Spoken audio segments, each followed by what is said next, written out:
नमस्कार दोस्तों। और इस वीडियो में हम बात करेंगे जो हिंदी का पेपर होने वाला है उत्तराखंड अपर पीसीएस मेंस का। उसमें किस तरीके से हिंदी का जो पेपर है डिफरेंट डिफरेंट क्वेश्चन आएंगे, कौन कौन से एरियाज से आएंगे, कितने नंबर का होगा, क्या क्या है उसमें रिक्वायरमेंट है, उन सभी चीज़ों के बारे में डिस्कस करेंगे। साथ साथ में कौन सी जो बुक लिस्ट हैं जो इम्पोर्टेंट हैं उसको हम देखेंगे। साथ साथ में मैंने भी किस तरीके से प्रिपरेशन करी थी, थोड़ा सा वो एक्सपीरियंस भी मैं आपको बताऊँगा। तो कुछ कुछ जो शर्तें हैं, पहले जो उत्तराखंड पीसीएस मेंस की जो शर्तें हैं उनको देख लेते हैं। देखिए, जो ये जनरल हिंदी का जो पेपर है, जब हमारे टाइम पे था तो हिंदी और ऐसे का एक साथ होता था। बट देखिए अभी क्या हो गया है कि जो हिंदी का जो पेपर है वो 3 घंटे का होगा और ये 150 अंकों का आपका होने वाला है। फिर जो ऐसे का जो पेपर होगा वो भी 3 घंटे का होगा और वो भी 150 मार्क्स का होगा। तो उस तरीके से 300 मार्क्स का हो जाएगा, ठीक है। तो अब ये पेपर जो हिंदी का जो पेपर है ये पेपर 1 है, ठीक है। तो इसका जो समय अवधि रहेगी, मतलब 3 घंटे का पेपर होगा, 150 अंकों का होगा।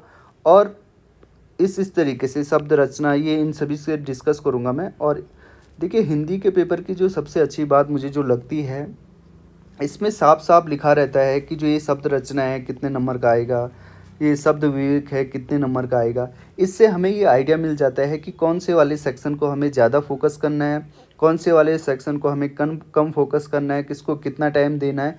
तो ये बहुत अच्छी बात है जो ये हिंदी की जो पेपर की है ना। इसके अलावा द मोस्ट इम्पॉर्टेंट पार्ट इसमें जो है, ये जैसे कि यहाँ पे नोट भी लिखा है, generally it will be mandatory to obtain minimum 35% marks in general Hindi question paper based on high school level syllabus. यानी कि जो ये हिंदी का जो पेपर आपका होने वाला है, इसमें आपको मिनिमम 35% मार्क्स लाने पड़ेंगे, तब जाके आप क्वालिफाई होंगे, तब जाके आपके जो दूसरे पेपर हैं वो चेक होंगे। अगर वो दूसरे पेपर चेक भी हो गए और आपका हिंदी में 35% मार्क्स नहीं आ रहा है तो आप क्वालिफाई नहीं होंगे। इस चीज़ को बहुत ध्यान ध्यान रखिएगा आप, है ना। This is very very important. तो ये सारी चीज़ें हैं। और जो कंडीशन है मैंने आपको बता दी। इट विल बी मैंडेटरी, तो साफ साफ यहाँ पे लिखा है मैंडेटरी। मैंडेटरी का मतलब जो बच्चे नहीं जानते हैं, मैंडेटरी का मतलब है कि अगर ऐसा नहीं हुआ तो फिर आपको रिप्रकर्सन आपको झेलने पड़ेंगे। तो इसका मतलब मैंडेटरी का मतलब बहुत ही ज़्यादा, ये क्या है, ऐसी कंडीशन है जो कंडीशन अगर आपने फुलफ़िल नहीं करी तो आप क्वालिफ़ाई नहीं होंगे। ये चीज़ ध्यान रखिएगा। तो अभी तक तो बहुत सारे बच्चों को ये पता चल गया होगा कि जो 35% वाली जो कंडीशन है वो क्या है और इसको हमें इससे ज़्यादा नंबर लेके ही आने हैं, ठीक है। अब बात करते हैं यहाँ पे कि कौन कौन सी, देखिए कौन कौन सी चीज़ें हैं, क्या सिलेबस है हिंदी का, उसके बारे में बात करते हैं। देखिए, जो शब्द रचना है, शब्द रचना में जैसे उपसर्ग हो गया, प्रत्यय हो गया, संधि हो गया, समास हो गया, वचन हो गया, ये सर्वनाम क्रिया विशेषण, ये सारी चीज़ें इसमें आ जाती हैं और ये 15 अंकों का होता है। अब सप्त रचना वाला मैं सही बताऊँ, ये सप्त रचना वाला जो हिंदी का जो पोर्शन है, it is very very easy, है ना, बहुत ज़्यादा ईजी है, आप आसानी से कर लोगे। इसमें जो सबसे इम्पोर्टेंट हो जाता है वो होता है संधि। संधि और समास, ये दोनों बहुत इम्पॉर्टेंट हो जाते हैं। और मैं यही कहूँगा आपको कि एक बार आपने थोड़ा सा संधि समझ लिए ना, तो उपसर्ग और प्रत्यय वाली चीज़ें आपके लिए आसान पड़ जाती है, लिंग वाली चीज़ें आपके लिए आसान पड़ जाती हैं। तो संधि को समझना बहुत इम्पॉर्टेंट है। और मैं यही कहूँगा कि संधि की जो डेफिनेशन है, कितनी प्रकार की संधि होती है, क्या किस तरीके की संधि होगी, उसको अच्छे से पढ़ लीजिएगा आप कि संधि विच्छेद किस तरीके से होता है। संधि वाला चैप्टर अच्छे से पढ़ लीजिएगा, उस हिसाब से आपके उपसर्ग प्रत्यय वाली चीज़ें आसानी हो जाएंगी। समास इम्पॉर्टेंट है, आसान है और उसको आप आसानी से कर सकते हैं, ठीक है। पहले मैं अपने बारे में बता देता हूँ कि किस तरीके से मैंने हिंदी को कवर करा था। मैं सही बताऊँ आपको, जब मैंने उत्तराखंड पीसीएस प्री दिया था और उसके बाद जब मुझे लग गया था कि मेरी कट ऑफ से बहुत ज़्यादा मार्क्स आ रहे हैं, तो मैंने विदाउट टाइम वेस्ट करे दूसरे तीसरे दिन से ही प्रिपरेशन स्टार्ट कर ली थी। और मैंने, क्योंकि मैं यूपीएससी की तैयारी करता था, तो उस टाइम पे मैंने कभी ज़िंदगी में मतलब हिंदी किसी भी पेपर के लिए नहीं पढ़ी थी। तो मेरे लिए बहुत बड़ा चैलेंज था कि यार हिंदी को किस तरीके से कवर किया जाए। तो जो जब पेपर हुआ प्री का और जब प्री का रिजल्ट आए, उसके बीच का लगभग 1 से 1.5 महीने का जो गैप मिला उस टाइम पे मैंने पूरी की पूरी हिंदी पढ़ी। उसमें संधि समास ये सारी चीज़ें मैंने पढ़ी, उसमें नोट्स बनाए और 1 महीने में मेरा वो पूरा कवर हो गया। तो उसके बाद मेरी हिंदी इतनी अच्छी हो गई कि लगातार मैं जैसे जैसे पढ़ता गया वो और ज़्यादा अच्छी होती गई। और इसी तरीके से फिर उसके बाद मेंस में भी अच्छे मार्क्स आए, 170 प्लस मार्क्स थे हिंदी में 300 में से, ठीक है। तो ये होता है अगर आप लगातार तैयारी करोगे, ठीक है। ये मत सोचिए कि मैंने हिंदी कभी नहीं पढ़ी है, सेम चीज़ मेरे साथ भी थी, इसलिए मैंने आपको ये चीज़ बताई ताकि वो स्टूडेंट जो सोचते हैं कि यार मैंने हिंदी कभी नहीं पढ़ी, किस तरीके से चीज़ें की जाए। उसके बाद ये शब्द विवेक वाला है, तत्सम तत्सम, ये जो संकर वर्ड होते हैं, रूढ़ योग, ये बहुत आसान है। अगर आप पढ़ना स्टार्ट करोगे तो बहुत आसान है ये चीज़ें, और आपकी आराम से 15 से 20 दिन के अंदर अगर हिंदी को अगर अच्छे से दोगे तो ये सारी चीज़ें कवर हो जाएंगी। इसमें कोई बहुत बड़ी बात नहीं है, लगातार आपको प्रैक्टिस करनी है, ठीक है। इसी तरीके से वाक्य रचना वाली जो चीज़ें हैं, ये बार बार बहुत बार पूछी जाती है। सरल मिश्र संयुक्त, सरल को मिश्र में बदलो, मिश्र को संयुक्त में बदलो, इस तरीके से चीज़ें बार बार आती है।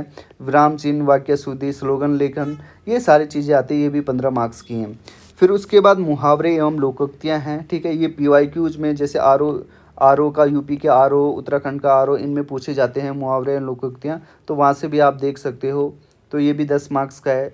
पत्र लेखन हो गया, ठीक है। अनौपचारिक और औपचारिक पत्र लेखन, ये भी 15 मार्क्स का है। फिर इसके अलावा प्रतिवेदन है, प्रतिवेदन जिसमें सरकारी एवं गैर सरकारी कार्यालयों, विद्यालय, संगठनों में घटित होने वाली घटनाओं पर आधारित प्रमाणिक विवरण तैयार करना होता है, ये 10 नंबर का है। फिर इसके बाद हिंदी के प्रशासनिक शब्दों का अंग्रेजी अनुवाद, तो ये 10 नंबर का है ना। जैसे पासपोर्ट को हिंदी में क्या कहते हैं, या कोई चीज़ हिंदी में है तो जैसे अवसंरचना होगी तो अवसंरचना को इंग्लिश में क्या कहते हैं, तो इस तरीके से पूछा जा सकता है आपको। अनुमन्या हो गया तो अनुमन्या को इंग्लिश में क्या कहा जाता है, तो इस तरीके से ये पूछा जाएगा, प्रशासनिक जो शब्द होते हैं हमारे।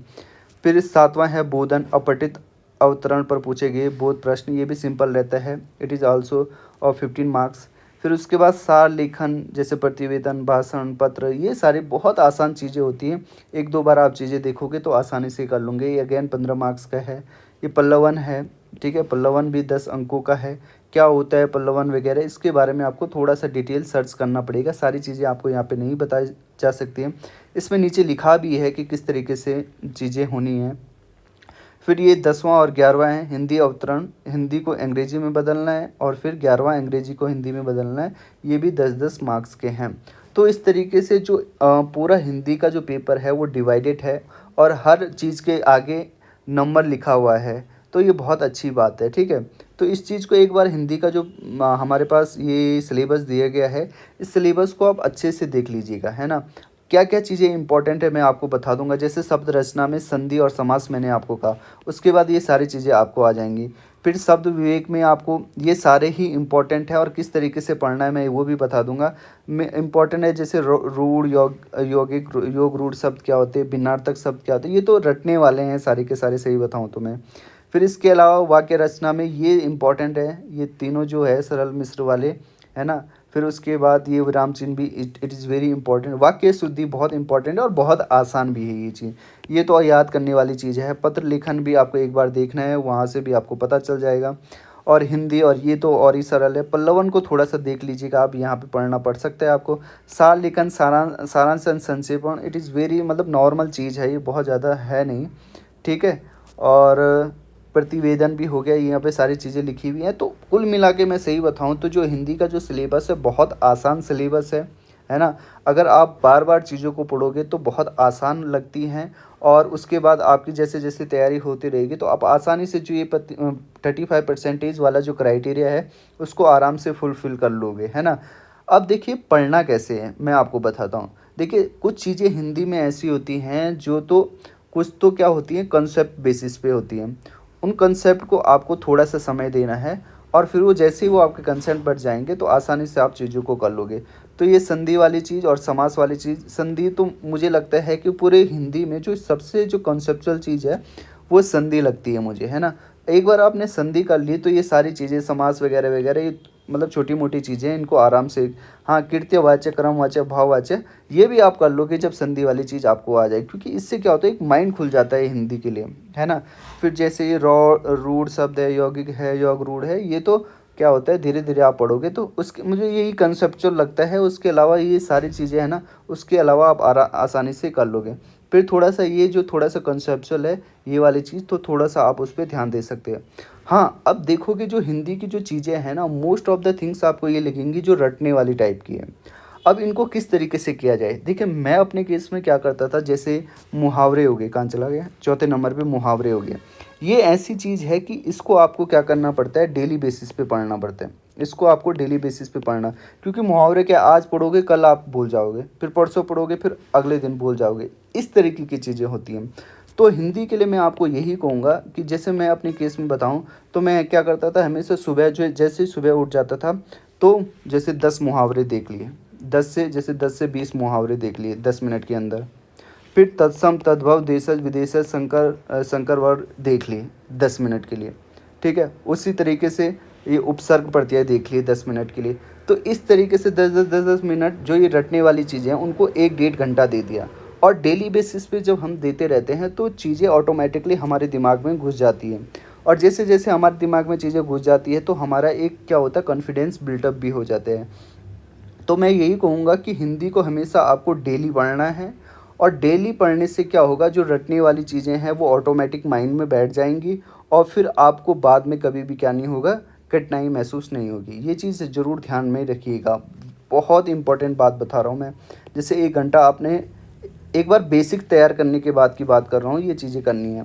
तो जैसे हर दिन 1 घंटा सुबह पढ़ लिया, 1 घंटा शाम को पढ़ लिया, या 1 घंटा सुबह पढ़ लिया, आधा घंटा शाम को दे दिया। तो इस तरीके से आप हिंदी को डेली बेसिस पे करते रहेंगे तो आसानी से, मैं कह रहा हूँ 150 में से आप आराम से 110 120 नंबर आसानी से ले आओगे, अगर ये चीज़ आप करोगे, ठीक है।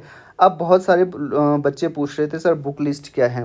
देखिए वैसे तो ना कोई भी बुक आप पढ़ोगे तो हर बुक में लगभग लगभग सेम चीज़ें लिखी रहती हैं, है ना। इंटरनेट है आज के ज़माने में, प्रैक्टिस के लिए सारी चीज़ें हैं, टेलीग्राम चैनल है, बहुत सारे यूट्यूब चैनल है। तो मेरे को लगता है आज की डेट में जो सोर्सेस हैं, there are lot of sources है ना इन द मार्केट। बट आपको यही है कि आपको समराइज़ करनी है वो चीज़ें। तो कुछ बुक लिस्ट मैं बता देता हूँ आपको जहाँ से आप पढ़ सकते हैं। जैसे पहले हरदेव बारी जी की बुक है ना। भले मैंने ये यूज़ नहीं करी थी, बट जो मेरे दोस्त थे जो साथ में तैयारी कर रहे थे, उन्होंने कहा था कि हरदेव बारी जी की भी बुक है, अच्छी बुक है। इसके अलावा मैं कहूँगा कि कुछ कुछ पार्ट के लिए, जैसे कुछ पार्ट होते हैं ना, तत्सम तद्भव और प्रत्यय वाले पार्ट हो गए, उसके लिए ल्यूसेंट की बुक अच्छी है ना। ये पीडीएफ फॉर्मेट में मिल जाएगी अगर आप ख़रीदना नहीं चाहते हो तो ल्यूसेंट की बुक भी अच्छी है कुछ कुछ सेक्शन के लिए। फिर उसके बाद जैसे आदित्य पब्लिकेशन जो प्रयागराज वाली है, एक वाइट बुक आती है, वाइट कलर की बुक मिलेगी आपको आदित्य पब्लिकेशन प्रयागराज की, सामान्य हिंदी की। तो उसमें क्या है, मुहावरे हैं पिछले सालों में पूछे गए, संधि है पिछले सालों में पूछे गए, तो एक समराइज है वो पीवाईक्यू का, सारी चीज़ों का, है ना, योग रूढ़ रूढ़ मिस्र वगैरह ये सारी चीज़ों का। फिर वैसे ही पत्र लिखन के लिए आपको आदित्य पब्लिकेशन प्रयागराज की बुक मिल जाएगी। तो ये है, ठीक है। इसके अलावा कुछ पीडीएफ्स हमारे पास पड़ी हुई हैं, वो मैं टेलीग्राम पे आपको सेंड करता रहूँगा। हमारे जो टेलीग्राम है वो सिविल एग्ज़ाम उत्तराखंड करके हैं, वहाँ पे आप जुड़ सकते हैं, वहाँ पे मैं अच्छा खासा मटेरियल आपको दे दूँगा। इसके अलावा अब देखिए क्या है ना, आज शायद बृहस्पतिवार है, उसके बाद शुक्रवार शनिवार तक और हम क्या करते रहेंगे, इस तरीके की वीडियोस बनाते रहेंगे। और फिर मंडे से हम अपने रूटीन पे आ जाएंगे और डेली बेसिस पे 3-4 क्वेश्चन देते रहेंगे और आंसर राइटिंग करेंगे, ठीक है। और आंसर राइटिंग आप हमारे टेलीग्राम चैनल पे भेज सकते हैं। फिर क्या होगा, वहाँ पे हम फ्री ऑफ कॉस्ट आपकी कॉपी चेक कर लेंगे। तो काफ़ी अच्छी मदद मिल जाएगी, काफ़ी अच्छे लोगों का क्या हो जाएगा, ग्रुप बन जाएगा, तो आपस में एक दूसरे के साथ कम्युनिकेट भी कर सकते हैं, है ना। तो ये सारी चीज़ें हो जाएंगी। तो अगर भी अभी भी आपको कोई अगर क्वेरीज होती हैं तो प्लीज़ मुझे कमेंट बॉक्स में ज़रूर बताइएगा, है ना। ये सारी चीज़ें हैं। और ठीक है, तो आई थिंक जो जितनी भी सारी चीज़ें थी मैं आपको बता चुका हूँ। और जो भी आपकी क्वेरी अभी भी बच जाती है तो प्लीज़ मुझे कमेंट बॉक्स में बताइए। और मैं कोशिश करूँगा कि जो प्रत्येक जो पेपर हैं, JS1 JS2 JS3 है, उनको अलग से डिस्कस करूँ, ठीक है। तो ये चीज़ आपकी हो जाएगी। तो अभी के लिए इतना रखते हैं। जय हिंद दोस्तों।